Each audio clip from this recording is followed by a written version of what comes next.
কিছু কোরআন এবং হাদিসের কথা শোনার তৌফিক দান করেছেন, তাই সকলেই অন্তরে করে পড়ুন আলহামদুলিল্লাহ।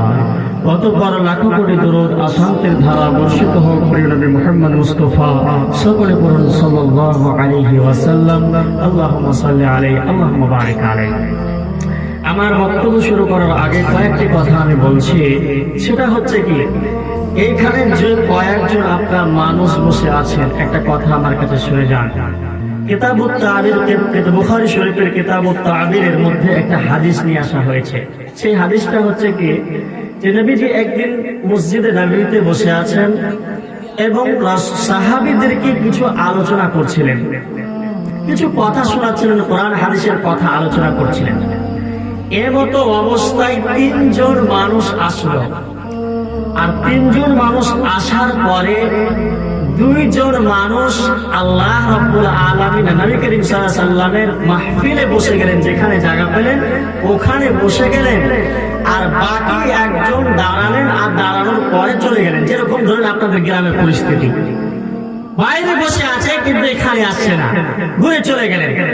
রাসূল করিম সাল্লাল্লাহু আলাইহি ওয়াসাল্লামের ওর ব্যাখ্যা দিলেন কি, যে যেই দুইজন মানুষ রাসূলের মাজলিসে বসলো, রাসূলের কথা শোনার জন্য বসলো, ওই দুইজন মানুষ যেন আল্লাহ রাব্বুল আলামিনের আশ্রয় পেলেন। মানে ওনারা নিজেকে জাহান্নাম থেকে মুক্তি করিয়ে জান্নাতের পথে যেন নিয়ে চলে আসলেন, এক কথায় জান্নাত যাওয়ার রাস্তাতে নিয়ে আসলেন। আর যেই মানুষটি মাহফিলে এসে ঘুরে চলে গেল, ওই মানুষটিকে দেখে আল্লাহ রাব্বুল আলামিনও মুখ ফিরিয়ে দিলেন, যার ব্যাখ্যা হচ্ছে যে ওই মানুষটি নিজেকে জান্নাতের দিক থেকে মুখ ফিরিয়ে নিলেন। এক নম্বর হাদিস। দ্বিতীয় নম্বর হাদিস, রাসূল করিম সাল্লাল্লাহু আলাইহি ওয়াসাল্লাম বলেছেন, মান কুবিলাত লাহু হাসানাতুন, যে একজন নারী এবং পুরুষের, একজন মহিলার কিংবা বেটা ছেলে জান্নাতে যাওয়ার জন্য আল্লাহ রাব্বুল আলামিনের নিকটে বস্তার বস্তার নেকির প্রয়োজন নাই। কথাটা ভালো করে শুনবেন। একজন মেয়ের কিংবা পুরুষের জান্নাতে যাওয়ার জন্য বস্তার বস্তার নেকির প্রয়োজন নেই, বরং মাত্র একটা মাত্র নেকির দরকার আছে। যদি আল্লাহ রাব্বুল আলামিনের নিকটে দরবারে মাত্র একটা নেকি যদি গ্রহণযোগ্য হয়ে যায়, তাহলে আপনার রাসূল করিম সাল্লাল্লাহু আলাইহি ওয়াসাল্লাম বলছেন, দাখালাল জান্নাহ, ওই মানুষটি জান্নাতে চলে গেল। তবে আমি আর আপনার সারা জীবন ধরে যে ইবাদত করছি, এই চেয়ার ছেড়ে দাও ওখান থেকে, একদম চেয়ারখানে চাইলে ভালো, বসলে এখানে বসে রইলে বাড়ি গিয়ে ঘুমাও। সব জালসা করে সব নিজের এখানে মানে মল মাস্তি শুরু করতে। তো একটা নেকি মাত্র দরকার আছে। যদি একটা নেকি মানুষের আল্লাহর কাছে গ্রহণযোগ্য হয়ে যায়, রাসূল করিম সাল্লাল্লাহু আলাইহি ওয়াসাল্লাম বলছেন, দাখালাল জান্নাহ, বুখারী শরীফের হাদিস, যে সেই মানুষটি জান্নাতে যাবে, জাহান্নাম থেকে মুক্তি পেয়ে জান্নাতে যাবে।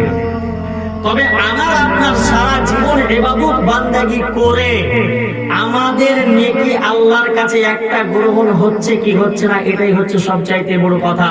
কারণ কেন, যে আমরা যে পদ্ধতিতে ইবাদত করছি, যদি আমাদের ইবাদত আল্লাহ রাব্বুল আলামিনের রাসূলের পদ্ধতি অনুযায়ী না হয়, তাহলে আমরা যদি সারা জীবন ধরে ইবাদত করি, তাহলে একটা নেকিও আল্লাহর কাছে গ্রহণযোগ্য হবে না। এই জন্য বন্ধুরে আমার, আপনি যে কোনো কাজ করবেন রাসূল করিম সাল্লাল্লাহু আলাইহি ওয়াসাল্লামের পদ্ধতি অনুযায়ী করবেন, কারণ একটা নেকি আপনার জান্নাতে যাওয়ার জন্য যথেষ্ট। 3 নম্বর হাদিস যেটা বলছি, বুখারী শরীফের হাদিস, রাসূল করিম সাল্লাল্লাহু আলাইহি ওয়াসাল্লাম বলেছেন, ইজতামাআ কওমুন ফি বাইতিন মিন বুয়ুতিল্লাহি ইয়াতলুনা কিতাবাল্লাহি ওয়া ইয়াতাদারাসুনাহু।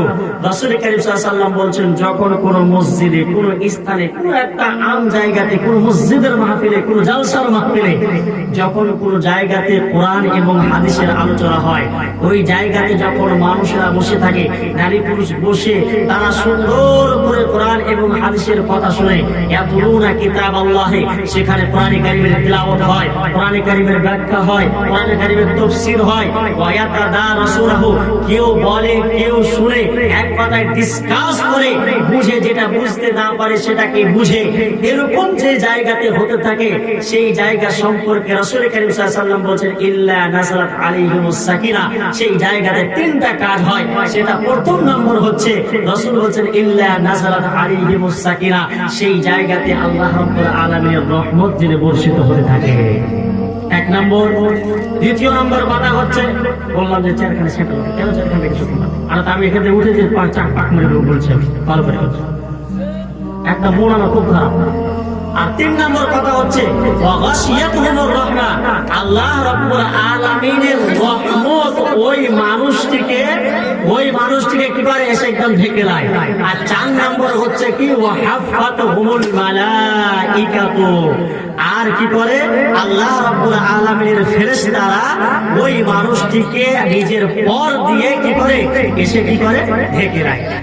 তাহলে যে কথাটা বলতে চাইছিলাম যে আপনার যদি এখানে 4টা মানুষ বসে আছেন, যতক্ষণ আপনারা বসে থাকবেন আপনাদেরকে কয়েকটা কথা আমি শোনাবো, যেই কথাকে আপনারা যদি আমল করতে পারেন তা আপনার জন্য জান্নাতে যাওয়াটা আপনার জন্য যথেষ্ট হবে এবং জাহান্নাম থেকে মুক্তি পাওয়াটা আপনার জন্য যথেষ্ট হবে। তো যতক্ষণ এখানে বসে থাকবেন আপনি নেকিও পেতে থাকবেন। দ্বিতীয় নম্বর কথা হচ্ছে যে আল্লাহর রহমত আপনার উপর নাযিল হতে থাকবে। আর 3 নম্বর হচ্ছে কি যে ফেরেশতারা আমাদেরকে সকলকে নিজের পাখা দিয়ে ঘিরে থাকবে। আরেকটি কথা যে রাসূল কারীম সাল্লাল্লাহু আলাইহি ওয়াসাল্লাম বলেছেন, আমরা সূরাতুল কাদারের অনেকগুলো তাফসীর শুনেছি, ওই আয়াতে একটা আয়াত আছে কি যে তানাজ্জালুল মালাইকাতু ওয়ার রূহু, তানাজ্জালুল মালাইকাতু ওয়ার রূহু ফিহা, আল্লাহ রাব্বুল আলামিন বলছেন যে লাইলাতুল কদর, আজকে লাইলাতুল কদর রাত্রি, এই লাইলাতুল কদরের রাত্রিতে আল্লাহ রাব্বুল আলামিনের অসংখ্য ফেরেশতা, আল্লাহ রাব্বুল আলামিনের অগণন ফেরেশতা পৃথিবীর মাটিতে আসে। কত ফেরেশতা আসে?